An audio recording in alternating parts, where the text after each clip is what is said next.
Le psoriasis. On pense souvent que c'est juste une histoire de peau, quelque chose de visible, de gênant certes, mais qui reste en surface. Et si tout ça, en fait, n'était que la partie émergée de l'iceberg? Aujourd'hui, on va plonger sous la surface pour vraiment comprendre ce qui se joue à l'intérieur de l'organisme. Alors, la toute première chose à bien intégrer, et c'est vraiment la clé de tout, c'est que le psoriasis, ce n'est pas qu'une affaire de peau. C'est une maladie inflammatoire dite systémique. Systémique, qu'est-ce que ça veut dire au juste? Eh bien, ça veut dire que l'inflammation ne reste pas sagement localisée. Elle circule partout et peut avoir un impact sur l'organisme tout entier. Rien que ça change complètement la perspective. Et là, on touche à un point qui est, fascinant. Le lien avec notre état émotionnel, avec le stress. Ce n'est pas juste une impression ou une idée reçue. Non, c'est un fait, scientifiquement prouvé.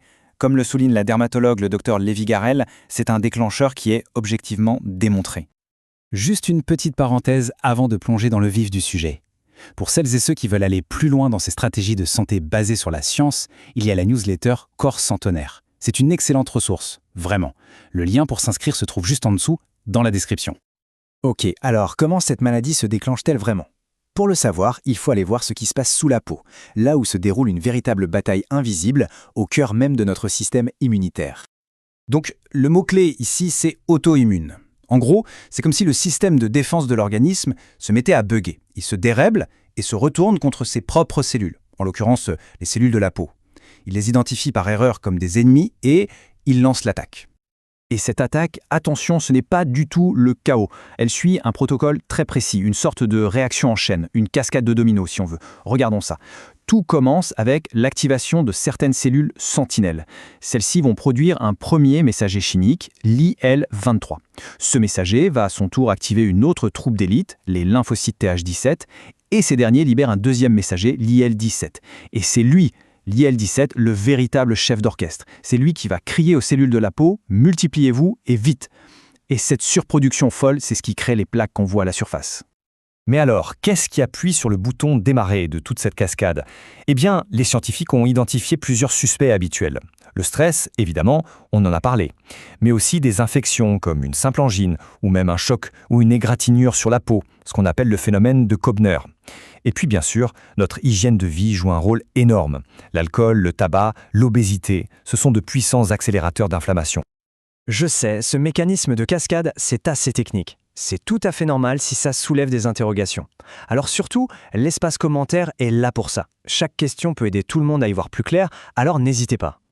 Bon, maintenant qu'on a vu ce qui se passe à l'intérieur, au niveau microscopique, on va remonter à la surface et voir comment tout ça se manifeste. Parce qu'en réalité, il n'y a pas un psoriasis, mais bien des psoriasis, qui peuvent avoir des visages très différents. On peut classer cette diversité en quelques grandes formes. La plus commune, et de très loin, c'est le psoriasis en plaques. Plus de 80% des personnes sont concernées. Beaucoup plus rare, on a le psoriasis en gouttes, qui apparaît souvent chez les plus jeunes après une infection. Et enfin, il y a des formes bien plus sévères, mais heureusement très rares, comme les formes pustuleuses ou érythrodermiques. Et visuellement, on voit tout de suite la différence. D'un côté, le psoriasis en plaques, avec ses lésions bien délimitées, rouges et recouvertes de peau morte blanchâtre, les fameux squames, et de l'autre, le psoriasis en gouttes, qui ressemble plus à une éruption de plein de petites taches rouges, un peu comme des gouttelettes d'eau qui seraient tombées sur la peau. En plus des formes, les localisations aussi varient. Les coudes et les genoux, c'est les classiques. Mais le cuir chevelu est aussi extrêmement touché.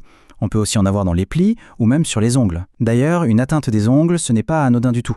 C'est présent chez presque la moitié des gens et c'est un signal d'alerte, car c'est souvent lié à un risque plus élevé d'arthrite. Et justement, cette histoire d'arthrite, ça nous amène à un point absolument crucial. L'impact du psoriasis ne s'arrête jamais à la peau. Cette inflammation qui circule, elle a des conséquences sur tout le reste du corps. Retenez bien ce chiffre, 30%. C'est la proportion de personnes avec un psoriasis qui finiront par développer un rhumatisme psoriasique. Ce n'est pas juste une malchance, c'est la même maladie, la même mécanique inflammatoire qui, cette fois, au lieu de s'attaquer à la peau, va viser les articulations. Le rhumatisme, c'est la comorbidité la plus connue, mais ce n'est pas la seule.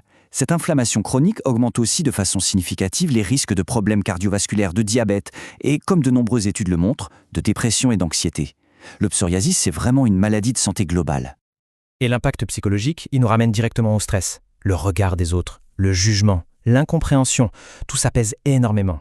Et c'est là qu'on tombe dans un cercle vicieux terrible.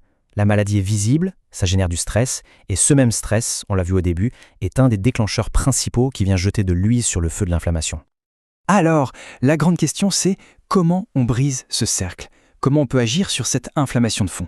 C'est là que ça devient vraiment intéressant parce qu'il existe des stratégies naturelles, validées par la science, qui peuvent faire une vraie différence. Voyons ça ensemble. Le premier champ de bataille, c'est notre assiette, et plus précisément le combat des matières grasses. D'un côté du ring, on a les oméga 6, qu'on surconsomme dans notre alimentation moderne et qui nourrissent l'inflammation. De l'autre côté, on a les oméga 3, qui eux, au contraire, produisent des molécules qui calment le jeu et aident à résoudre l'inflammation. L'équilibre entre les deux est donc absolument fondamental.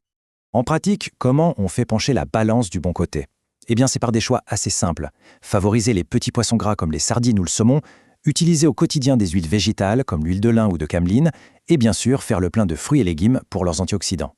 En fait, le modèle du régime méditerranéen, c'est un excellent résumé de cette approche. Un autre allié de poids, c'est la vitamine D. Et là, attention, ce chiffre issu d'une étude italienne est juste incroyable. 81% des patients atteints de psoriasis seraient en déficit de vitamine D pendant l'hiver. C'est énorme.